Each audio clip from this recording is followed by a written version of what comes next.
What is up, guys? And Davis here. I'm really sorry for the delay, guys. I really apologize, for keeping my videos like late as hell. So, this is my Bleach chapter review. Instead of doing like if I skip a chapter or two, then I make like a double chapter of that, a review of that previous chapters and stuff.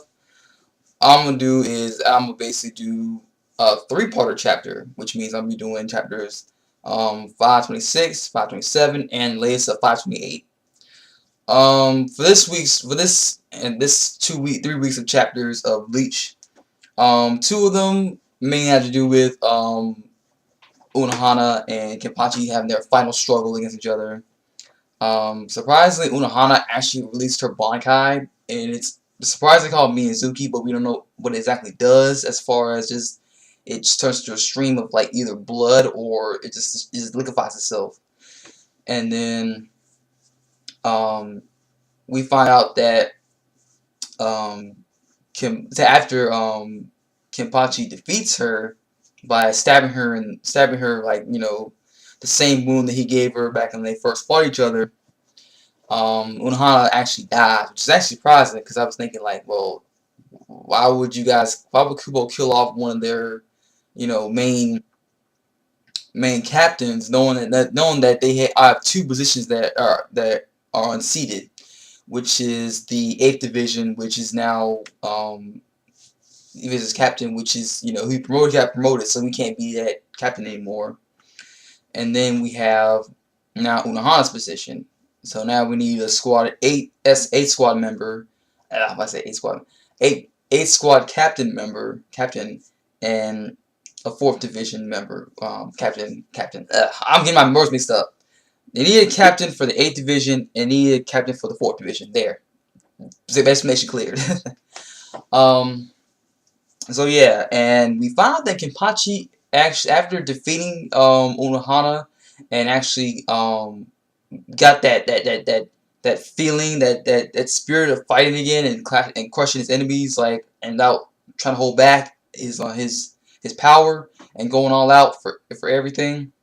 He's finally managed to hear his on plateau, and we're almost gonna hear a name, but we skip over to Ichigo and Renji training in the Phoenix Palace with Oetsu. What really actually surprised me was that Kenpachi actually is talking to his on plateau. That's a very interesting fact. And and Ichigo and Renji. Okay. So Ichigo and Renji are fighting against the Asachi, the sealed Zanpakuto, in his normal state without having any really type of release or anything like that. They proceed to fight these guys for about, say, 3 days. That's what Oetsu said. And surprisingly, Renji came out on top. He was holding his ground. He was all bloodied and stuff, but he was standing, in victory. And Oetsu said he passed, because he's, of course, I knew he would pass, but then covered Ichigo. And he's fucking laid on the ground in fetal position. Lane just got knocked the fuck out. It made me laugh. I'm sorry. If y'all Ichigo fans, I'm sorry. But that made me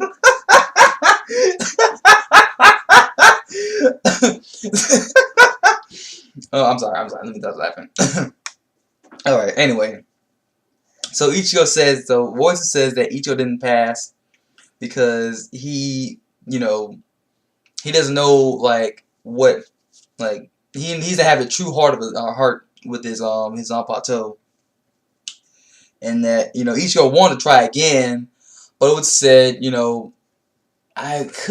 I would, but I don't want to. You kind of just block your chance anyway. And Ichigo was like, well, man, there was no time limit. Like, let me do this shit again. He's like, yeah, there may not have been a time, there may not have been no like time limit of you completing this challenge, this test for me. But the thing is here, you suck, Ichigo. Get the fuck out. Like, I don't even want you going to the other palaces. Just get the fuck out of here. Soul Society. Period. Just out of the Royal Palace. I want you out of Soul Society. I want you out. Like, get the fuck out. Like my mother. Like, it makes me think of like let's see. a pimp named Slipback with named Slipback just getting one of his like his song about toads to like just bitch get this piece of trash out my house please get this I don't need this just leave now. And Ichigo is like, oh fuck this, fuck you, and he tries to attack him and shit. I'm thinking to myself, Ichigo, you must be a dumb motherfucker. I know damn well you ain't trying to attack him. No, he kick your ass. And then he opens this like Garganta up or something like that, and then Ichigo is transported somewhere. And then comes to the next chapter. This is chapter 528, by the way. Those last two chapters I was talking about was 526 and 527. This is 528 now. And 528, we found out Ichigo was actually back at home with his normal body, right outside the Kurosaki clinic, where his dad, you know, wants to greet him, but Ichigo just runs off like a little bitch. Ichigo proceeds to say that, you know, he thought he had left his body in Unohana's place, but it turns out that, you know, he's fully in his body, and, you know, he transports the soul society on with his body being, you know, in spirit and being in its human form. And he runs off and he goes to his boss, Kumi, and, you know, she gives him fresh clothes and gives him something to eat and all that stuff, and got a little funny banter here and there for a little bit. And then Kumi's like, well, you know, why are you looking all sad and upset like that? You look like shit, basically, you know. Basically comparing him to like a bunch of like schoolgirls getting their hearts broken by some douchebag guy they liked or whatever. That basically, you know, they might be better shape than you are right now. I mean, it's true. Like when Ichigo gets depressed like this, he constantly looks like the world is about, like the world just ended. And I'm like, dude, you got your powers back. That's the one thing. He loses his powers. He just lost his Zanpakuto. He can't prepare a sword. That's the only thing that's wrong with Ichigo thus far. But he's depressed about that, saying that, oh, I can't you know, see my friends, and you know, and you know, I'd be ashamed and blah blah blah, and what my dad would think and bull blah blah blah. I'm like, dude, okay. You only care about how your friends view you know, the turn events of you failing you know, to get your Zanpakuto repaired, really? What about Zangetsu? You don't seem to think about Zangetsu at all. I mean, all you think care about is just how, you know, oh, I'm sad because my Zanpakuto getting broken and I flunked my test and all that stuff. What about Zangetsu? You didn't care about Zangetsu. I did not even hint that he even said, man, like I let Zangetsu down. He just said he let his friends down. I'm like, dude, Zangetsu is a person too. Just because I don't know what happened to Zangetsu thus far, like in spirit form. Maybe after the Final Getsuga Tensho, you know, lost his powers. Maybe Zangetsu as a spirit couldn't come back, but the Zanpakuto did when he got his powers back. And I don't know how that makes sense, but I don't know how that makes sense. I mean, it doesn't, but it kind of does. But I don't know. If y'all have any theories about that, let me know. Comments below. I need to figure that shit out because I want to know. And then Ichigo was all like depressed and stuff like that. And there's a funny little banter with like Akumi basically saying that, you know, she acts like his big sister, and that Ichigo says like, well, you're kind of like, you can't. That's kind of impossible because you're like 10 years older than me or whatever, some shit like that. And I'm like, well, there are plenty of people that who are, you know, 10 years older than their siblings. It's like, yeah, kind of a douche. And Azumi sees to kick him, but he manages to block it or whatever, or dodge it or block it or whatever he did. And then Isshin, his dad, shows up in full Shinigami form. You know, and Ichigo basically leaves and leaves his Shinigami badge behind.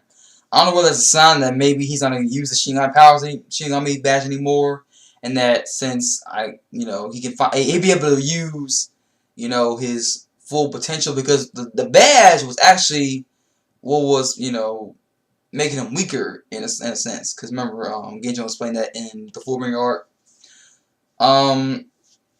one thing I wanted to point, one thing I've noticed is that when Ichigo's dad picks him up or whatever, I noticed that Kumi did notice the badge, which means that it's not saying that she can't see spirits and whatsoever, but I don't know. It's kind of like, well, if she can see the badge, how come she can't see Ichigo's dad? You know, unless of course the badge doesn't have any powers at the moment. You know, but it shouldn't be like that because you know it's still it still has spiritual pressure in it. It's still Ichigo still uses it normally, so she shouldn't be able to see it. I don't get it. I don't know. And then, Ichigo's dad tells him, like, I heard from everything from Unohara, and you Zanpakuto got broken.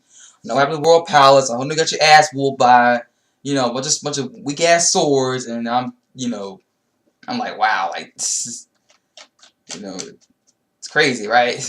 And then he just like, Ichigo was all, like, grabbing his shirt and looking like a crackhead, like, some crap, like, come on. His eyes all baggy and shit. I'm like, Ichigo, you like shit. I mean, this is one of the few emotions I hate when Ichigo gets like this, because whenever Ichigo feels down about himself, he makes it a big fucking deal about it. He's just like, whatever, like, I can't do anything.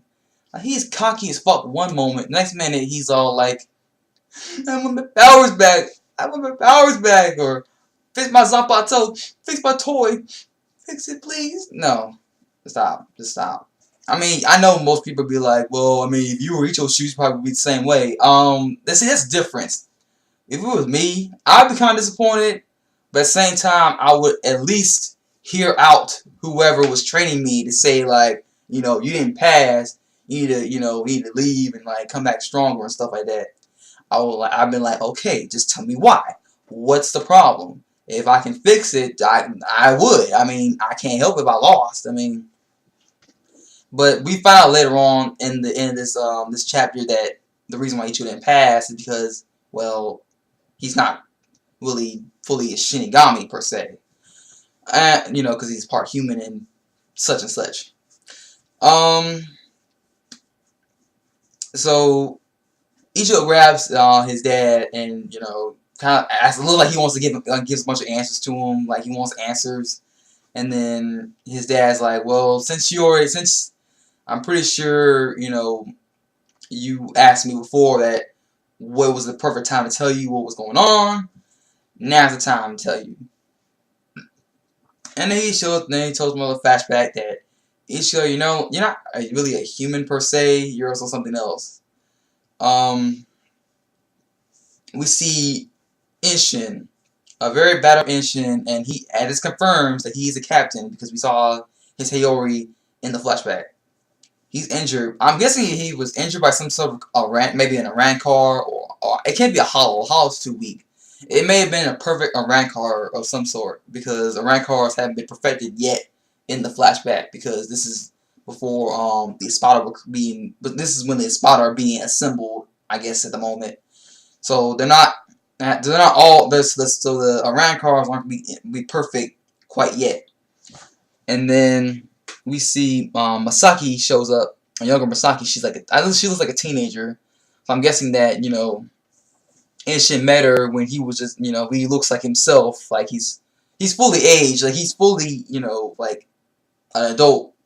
Like he's like I don't know how old Isshin might be. He might be like 100-something years old or something like that. But we do see that Isshin probably has changed appearances wise.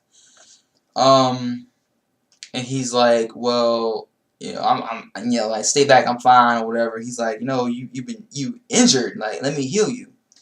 And he says that, wow, I'm surprised you're able to fight that thing. You're just a little girl, and how are you able to fight that thing? So I'm guessing that whatever attacked Isshin was defeated by Masaki, and then she proceeds to tell him that she's Quincy, which we all pretty much knew that from the start. I mean, I was talking to this with my friends on Google Plus, like no less than a day or two ago. I mean, for real. And that's the end of the chapter. My thoughts. I mean, it was a short chapter. It was I mean, all 3 chapters were pretty much short, but overall, I did like it, like all of them. But even though they were short and they were kind of like straight to the point, with Unohana's death, I'm not really kind of like. I kind of be okay with it, but at the same time, it's like, okay, why would you want to get rid of more? I know the Captain's gonna die eventually. I know this, but not before the war. I mean, I thought they were gonna be losing more after the war. After the second war. That's the thing. We can't be losing more captains, before the war even starts again. I mean, seriously. I don't know. Maybe her Bankai serves another purpose besides what we just seen prior to it just a little bit. Maybe it has something to do with Kenpachi awakening his true powers and possibly learning the name of Zanpakuto now. So now that we know that Kenpachi is in fact gonna know his name is Zanpakuto, he's gonna be more stronger, and he's probably gonna eventually learn Bankai soon, because you already know Shikai. Only thing he's down is just train Bankai, train to use his Bankai, and he should be good to go. The thing about it is that he probably needs a little bit more training, because in order to get a Bankai, you have to master it for like years and years and years. Renji, since he had like a stronger bond with his Zanpakuto and managed to able to manifest it by itself, he was able to use Bankai and able to complete using it for like the same amount of days Ichigo did. Actually, he completed less than Ichigo did, more less time than Ichigo did, because it took him like I think 2 days, while Renji took like I think it took Ichigo 3 days, while it took Renji 2 days, or maybe 1 day.